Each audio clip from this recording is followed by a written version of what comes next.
Hey guys, Sasha from Mobile Geeks here. I'm at Nokia World 2013 Abu Dhabi and finally taking a very first look at the brand new Nokia Lumia 2520. I know someone who leaked it roughly around December last year, and I guess it was me telling you guys that there's going to be a Windows RT tablet from Nokia, and 10 months later, here it is. So I'm kind of glad that it's got confirmed, because people started to worry a little bit about my leaks. Anyways, so that's the Nokia Lumia 2520, a 10.1-inch device with a gorgeous 1080p display. Let me just show you like this, for the beginning. I have this version here with this additional keyboard cover, and we're going to take a closer look at this some later. Of course, this is running Windows RT 8.1. So this is the latest version of Windows RT.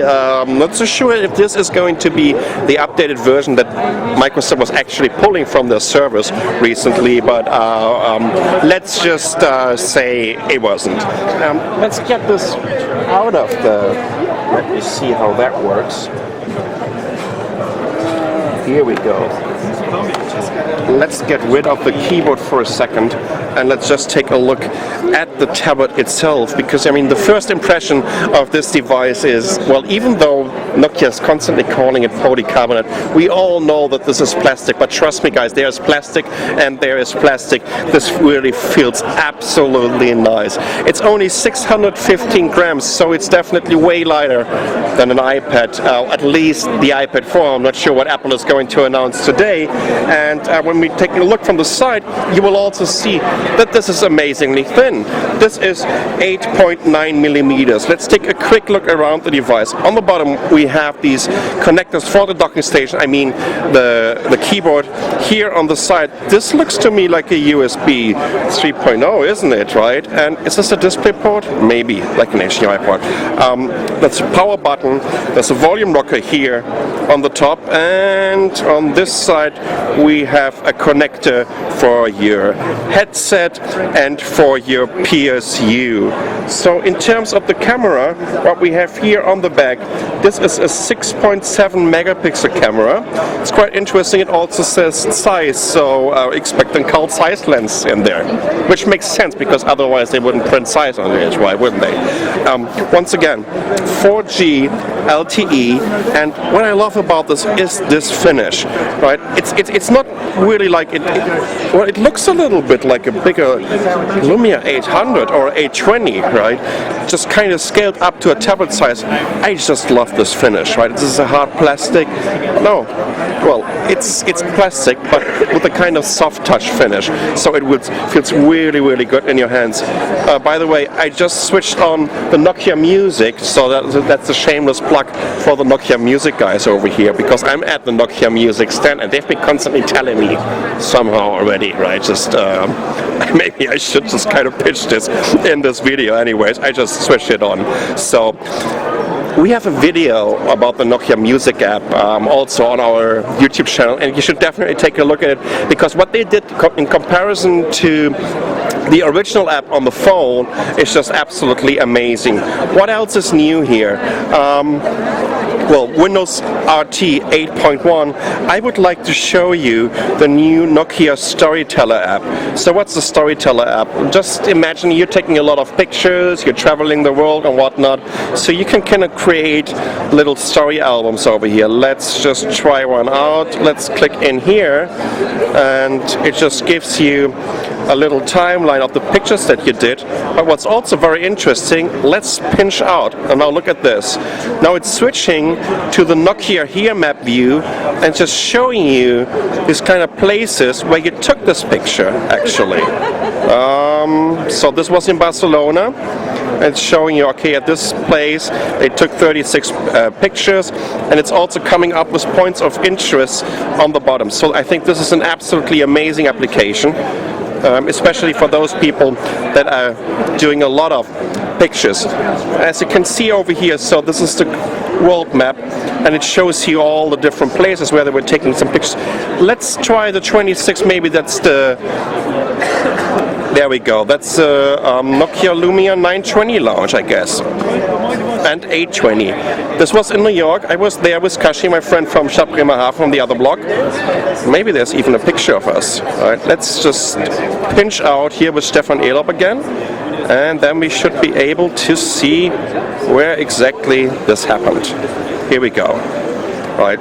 So this is really neat when you're just collecting pictures and you're tagging each and every one of them. What's also new is they have something called the Video Director. This kind of helps you to create videos on a tablet form factor, which is more for people who wanted to be, I wouldn't say wanted to be very productive, but if you compare this to a smartphone or to a phablet, you have full of additional screen real estate, which gives you a huge advantage. Let's just try something here. This is okay. Let's create a new video. I'm not so sure if I can really do this. And we're going to select some clips here. So you can see here a bunch of clips.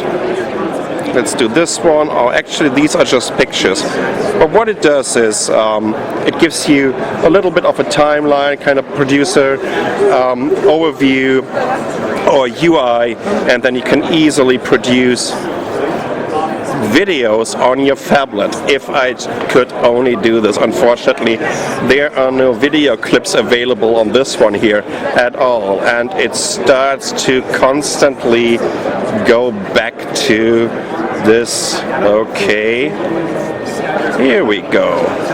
I'm not even sure how many apps I'm running in the background right now, and it constantly tries to connect. Okay. Anyways, in terms of the performance, we have to talk about the SoC in this device, of course. This is a Qualcomm Snapdragon 800. This is pretty much the fastest SoC that is available on the market. Quad-core based on the Crate 400 architecture. Amazingly fast Adreno 330 GPU. So you won't run into any performance issues with this device. Of course, there's also a desktop view somewhere. Unfortunately, I just can't find the shortcut for it. There's 2 gigabytes of RAM, 32 gigabytes of internal storage. I'm not sure if you can actually extend it with an additional micro SD card, but still, I mean, with 32 gigabytes, you can do a lot. And to be honest, compared to the Microsoft Surface 2, I really like this form factor. It's much lighter, it's way thinner, and it's not that, I wouldn't say bulky, but compared to this 2.6 inch of the Microsoft and how thick it is, I mean, this is absolutely gorgeous. I really, really like this device. What about battery life? Nokia told us roughly about 10 to 11 hours, which can be extended with this keyboard because there's an additional battery in there, and then you're ending up with 16 to 17 hours of battery life. Again, 16 to 70 hours. Let me just clip this in here. Let's see if I can do this. Here we go. So immediately you can see that it's going to recharge the device from the internal battery of the keyboard. Let's check out the keyboard. Let me zoom in a little bit and show you the keys here. So we have a nice chiclet keyboard. I like this layout, and in general is, you know what, the physical feedback of these keys is absolutely amazing. What I dislike, look at these shift keys here. These teeny tiny little shift keys. So are you kidding me, right? That's something that I just can't deal with. Whoever made this up has been only doing digital smartphone keyboards in his life. Well, I'm sorry, that's the only way I can take it. This might be also interesting. There are still 12.5 gigabytes available. Let me just go back. Here we go. I'm not sure if you can see this. So 12.5 gigabytes are still available. I can't tell you anything about, you know, which applications they've pre-installed over here, but there should be also an Office on here, shouldn't there? Let me see. At least that's what they told us. Here is Maps. We have Finance. Let me just quickly check this. No, as far as I can see it right now, there's no pre-installed Office application. What about this trackpad here? It feels kinda, weird. This is very flat. It's even hard to see it, right? But there's a weird trackpad here. Is it even with multi-touch? Yeah, that's even a multi-touch trackpad. Quite interesting. Are they integrated mouse buttons? Yes, they are. That's also quite nice. Okay, let's see that. You know what? That's a huge problem that I have with Windows 8, with multi-touch trackpads. So you're constantly doing some gestures as soon as you're hitting it with two fingers, and you have kind of sidebars coming in. It's a little bit annoying. But let's talk about this keyboard again, and let me also show you. You see that you have this kind of magnet mechanism here that holds the Lumia tablet in a pretty good angle, but you can also use it that way, which also means that you can't use the keyboard anymore. And this is something that Microsoft did really well with the new Surface 2, because you have these two different angles. You know what? Let's just also try to use it as the cover. So this is how it looks like. And last but not least, let's talk a little bit about the pricing. The Lumia 2520 goes for $449, and if you want to have the keyboard, it will be another $149. It's going to be available in Q4, and if you're looking for an amazingly good-looking Windows RT 8.1 tablet at a very competitive price and with one of the fastest processors on the market, plus on top of it with a battery life that is just insane.